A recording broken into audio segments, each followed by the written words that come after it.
আসসালামু আলাইকুম রহমতুল্লাহি ওয়া বারাকাতুহু। সম্মানিত দর্শক, বাংলাদেশের আলোচিত এবং সমালোচিত ব্যবসায়িক গ্রুপ এস আলম, তাদের যে সমালোচনা, এর মূল নেপথ্য কাহিনী হলো তারা সরকারের অলিগার। যারা অলিগার শব্দটি সম্পর্কে জানতে চান তারা দেখে নেবেন ডিকশনারিতে।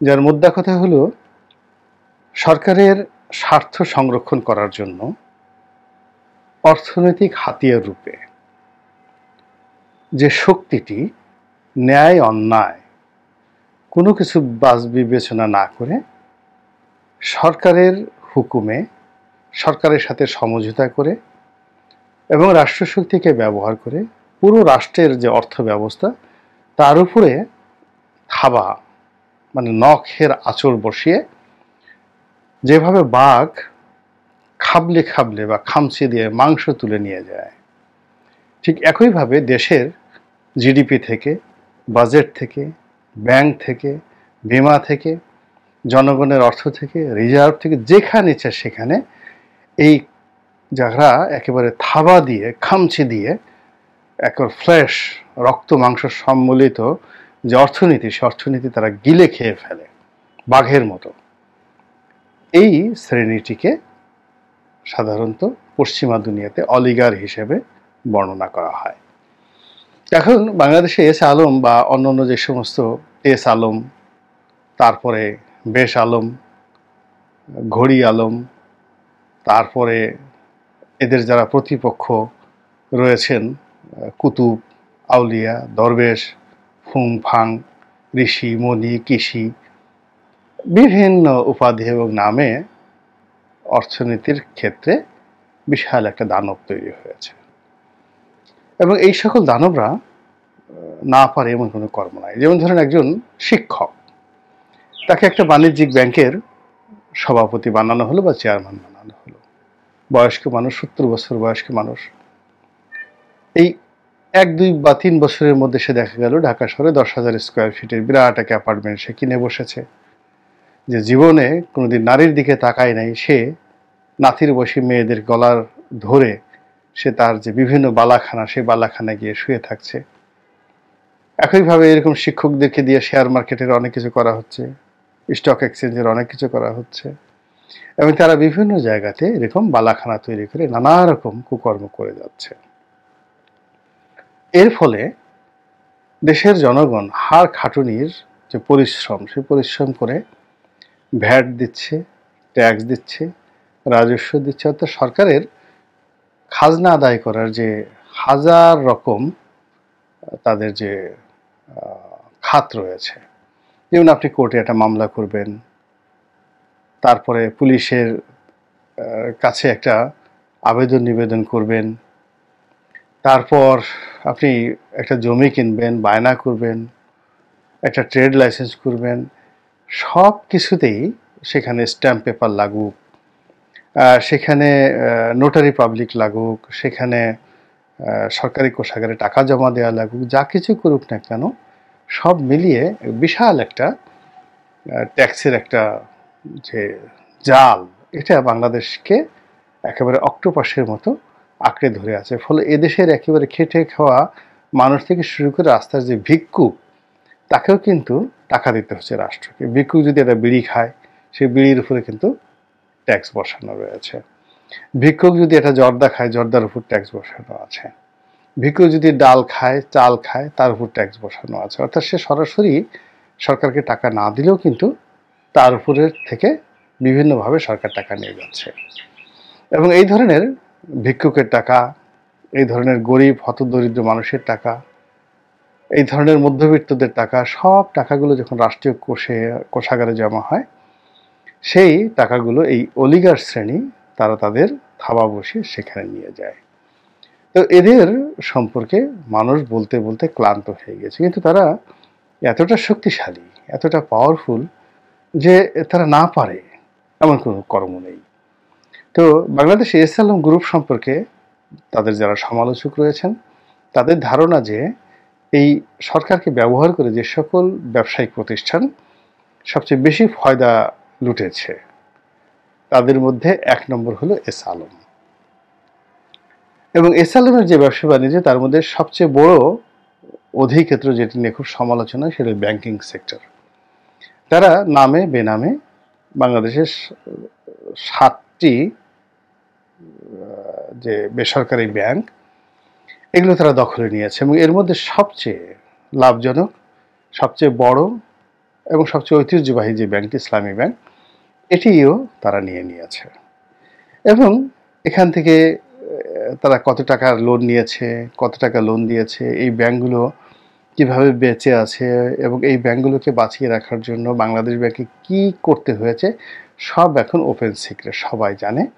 কিন্তু জানার পরেও এস আলমের একটা পশম ধরে টান দেবে বা এস আলমকে একটু ভয় দেখাবে বা এস আলমের কিছু একটা হবে, এই মুহূর্তে আসলে বাংলাদেশে এই কথা কেউ কল্পনা করতে পারে না। বরং এস আলম এতটা শক্তিশালী হয়ে গেছে, তারা ইচ্ছে করলে সরকারকে যে কোনো সময় বিব্রত করতে পারে, সরকারকে উল্টিয়ে দিতে পারে এবং সরকারকে অর্থনৈতিকভাবে রীতিমতো বসিয়ে দিতে পারে। এই 7টা ব্যাংক যদি এই মুহূর্তে এস আলম যদি কোঅপারেটিভ না হয়, সহযোগিতা না করে,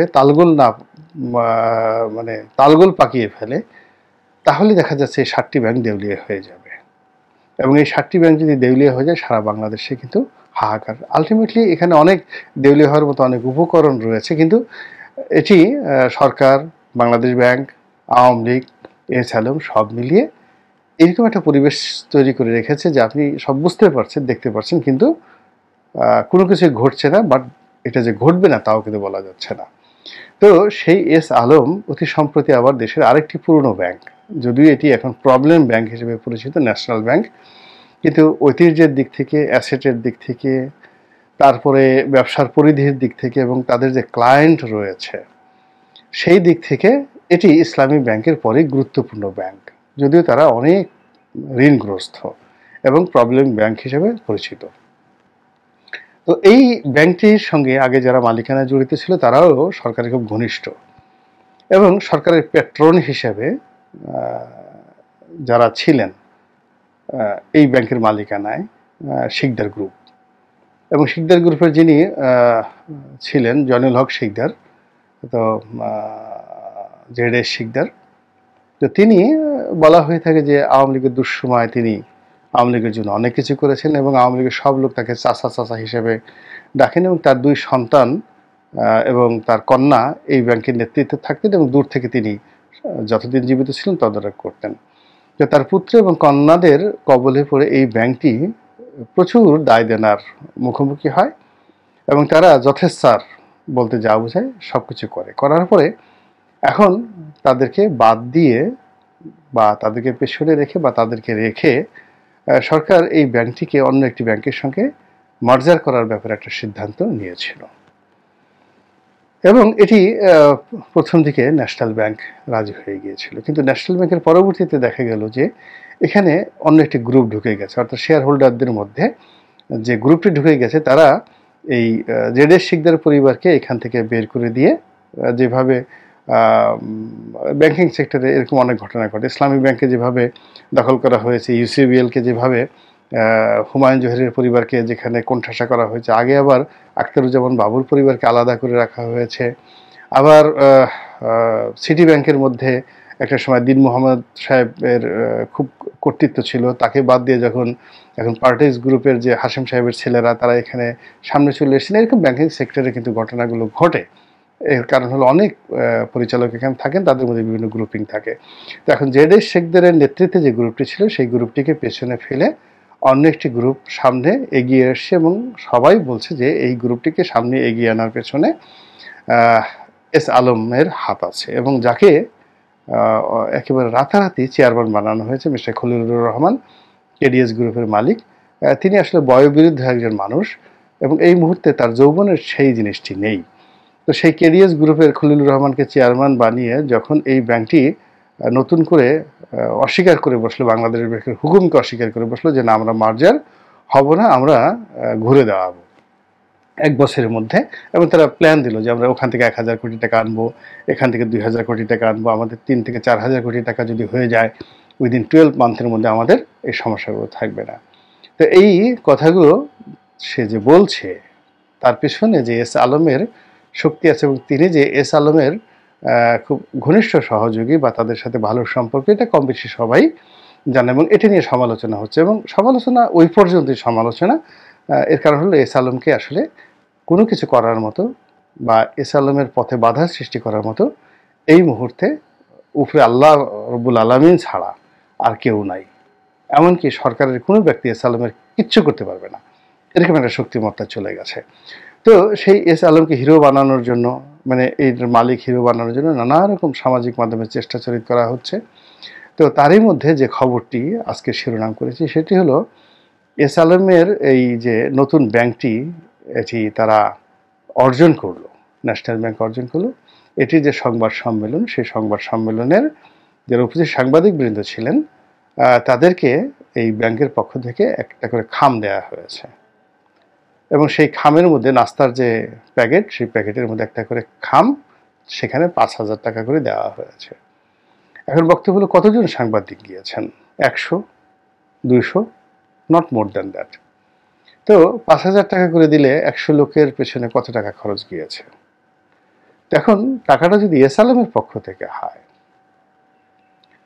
তাহলে এটা খুবই অল্প পরিমাণ টাকা, এবং এই টাকার পরিমাণের উপরই বোঝা যাচ্ছে যে তাদের হৃদয় খুব ছোট, তিতপুঠির ছোট যে পুটি পুটি মাছ আছে বা চান্দা মাছ আছে, তারপরে বুজুরি ট্যাংরা আছে, বাতাসি মাছ আছে, এই সকল বুজুরি ট্যাংরা বাতাসি মাছের যে হৃদয় থাকে, এরকম খুব ছোট হৃদয় এদের, খুব ছোট হৃদয় এদের। এই কারণে এই 5,000 টাকা যে বিষয়টি, এটি কিন্তু মিডিয়াতে চলে আসছে। কিন্তু এখানে যদি 1 লাখ টাকা করে দেওয়া হতো তাহলে সাংবাদিক ভাইরা এটা প্রকাশ করতেন কিনা আই ডোন্ট নো, আমি এটা বলতে পারবো না। যাই হোক, এটা প্রকাশিত হয়ে গেছে। হওয়ার পরে সবাই চারদিকে একটা সিসি রব, এটা একটা কাজ হলো, কেন এই টাকা দিতে গেল, মাত্র 5,000 টাকা, এটা একটা টাকা না দিলে কি হতো বা বাড়িয়ে দিলে কি হতো, এরকম কথাবার্তা। অন্যদিকে যদি এই টাকাটি এস আলম যেটা বললাম দিয়ে থাকে, তো সেটা হলো তারা যদি সচ্ছল হয় তাহলে তাদের ছোট মন মানসিকতা এটি বোঝাবে। আর যদি তারা অসচ্ছল হয়ে যায়, দেউলিয়া হওয়ার মতো পর্যায়ে পৌঁছে যায়, গরিব হয়ে যায়, তাহলে মুখ রক্ষার জন্য একেবারে না দিলেই নয়, এই জন্য তারা বলতে গেলে বাধ্য হয়ে তারা এই 5,000 টাকা করে দিয়েছে, বাট এটা দিতে তাদের খুব কষ্ট হয়েছে। তো এত বড় একটা ব্যাংক একেবারে দিনে দুপুরে তারা এত চমৎকারভাবে নিজেদের অধীন তারা নিয়ে গেল। আর আমাদের যারা সাংবাদিক ভাই বোনেরা সেখানে গেলেন, তারা কি এতটা বুভুক্ষ হয়ে পড়েছেন, এতটা দুর্ভিক্ষ কবলিত হয়ে পড়েছেন যে মাত্র 5,000 টাকা নাস্তার সঙ্গে সঙ্গে তাদেরকে নিতে হবে। কাজী এস আলম সাহেবরা বা ন্যাশনাল ব্যাংক কর্তৃপক্ষ, হোয়াট এভার মেবি, এই টাকা যারা দিয়েছেন, আমি মনে করছি যে এই টাকা তারা না দিলেই ভালো করতেন। আর যদি দিতেন, আমাদের সাংবাদিকরা এখন অনেক ছোট ছোট সাংবাদিক আছেন যারা হয়তো পত্রিকা থেকে কোনো বেতন পান না, বা পত্রিকার নাম কাও আসতে, একটা ধরেন পত্রিকার নাম আছে ওপেন টি বায়োস্কোপ, কোনো না মানে এরকম এক কপিও ছাপা হয় না। তো এইরকম পত্রিকার সাংবাদিকরাও অনেকে গাড়ি চালান। তো তারা গাড়ি চালান কোত্থেকে? এরকম যারা ভাই ব্রাদার রয়েছে ব্যাংকের বিভিন্ন প্রতিষ্ঠানের, তারা এদেরকে চালিয়ে নেয়। তো এরকম 5,000 টাকা যদি এরকম ভাইদেরকে দেওয়া হয়, তারা তো গাড়ির পাম্প দিতেই তাদের এই 5,000 টাকা খরচ হয়ে যাবে। তো এই বিষয়গুলো অনাগত দিনে যারা এরকম ঘটনা ঘটাতে চান বা সাংবাদিকদের সহযোগিতা চান, তারা এই সমস্ত ক্ষেত্রে নিজেদের যে শক্তি সামর্থ্য এটি সর্বোচ্চ ব্যবহার করবেন, এটাই বিশ্বাস। আল্লাহ আমাদের সবাইকে হেদায়েত দান করুন আর হেফাজত করুন। আসসালামু আলাইকুম ওয়া রাহমাতুল্লাহি ওয়া বারাকাতুহু।